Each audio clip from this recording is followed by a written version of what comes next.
Hey everybody, I'm Steve Carfino bringing you the review of the Molten Waratah League, better known as the WRAP. Let's get started. First, at Bankstown Stadium, the Bruins are able to seal the home victory after a loss to the Central Coast Crusaders last week.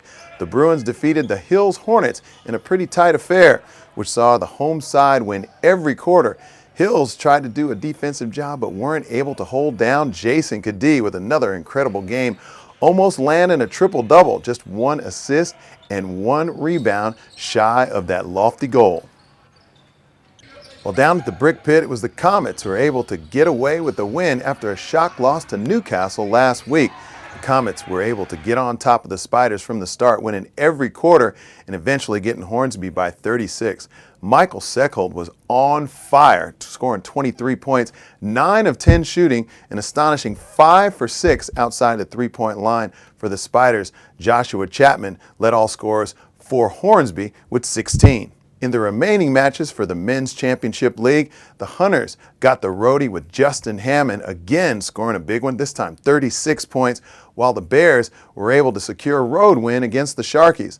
Sutherland went down in a close one, 83-72, putting the Bears on top of the table, currently undefeated along with the Central Coast Crusaders.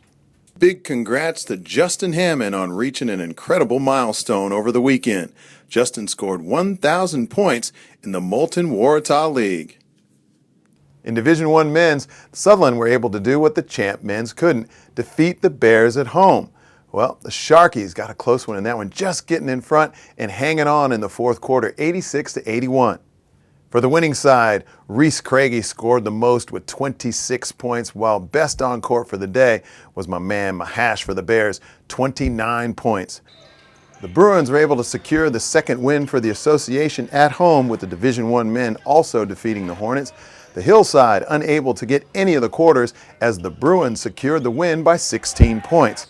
For the Bankstown boys, Brett Foster was best for them on court, 20 points, while the Hornets, Garang Gabriel, was on there for 18 points. In other matches, the Sydney Uni Lions defeated the Bulls at home, and in the Wild Wild West, it was the Wagga Heat going up against the Double Rams. The Southwest Razorbacks got a roadie defeating the Jets at home. A quick glance at the Division I women's only match, the Gold Miners from Bathurst got it done, scoring 105 points against the Goulburn Bears at home, a perfect way to kickstart their season. It was an action-packed weekend in Division I Youth League men's, starting off in Sutherland as the Sharks hosted the Norse Bears. Norse went down to the Inner West Bulls last week, having a slow start, really needed to get going. It was Brendan Reimars for the Bears with an incredible game, scoring over a quarter of the team's points. Brendan Haywood, good support with 17. It was Julian DaCosta in a losing effort for the Sutherland Sharks, coming up big, 22 points. In a great matchup at Bankstown Stadium, it was the Bruins able to bounce back from last week's defeat to the Crusaders to go on to defeat the Storm on Saturday afternoon. Lachlan Anderson for the Bruins scored 22 points, closely followed by his teammate Aaron Borich with 20 points. While for the Storm, Ding Mawine scored 23 points, making him the best on court, although it wasn't enough for Blacktown to get the W, going down 75-60. While in the round's other matches, it was the Panthers, Comets, Bears, and Hunters, all with securing road wins. In Division I Youth Women, it's the Comets who face a doubleheader against the Hornsby Spiders, but then they get to come home against the Penrith Panthers. The Spiders were able to scrape a win by just 4 points, while in the other game against the Penrith Panthers, the side was able to dig deep in another close one, defeating the visitors 86-81. While for the Bruins, despite the home court advantage, they were unable to get the win against the Hills Hornets. It was the only loss for the Bankstown Bruins Association over the weekend. For the remaining matches for the ladies, it was the Sharks who were able to get a victory over the Bears, defeating the undefeated North side 66-52.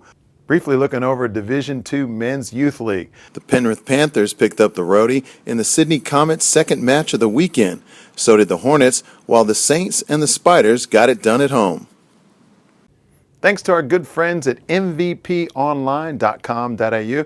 Your nominees for the women's, from way out west, Rachel Murray from the Bathurst Gold Miners was outstanding for her side in that 105-point victory. She scored 23 points of her own.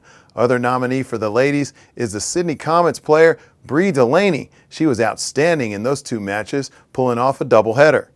Now on to the fellas. From the Norse Bears, Jeremy Hill was on fire, scoring 26 points while pulling down 15 rebounds.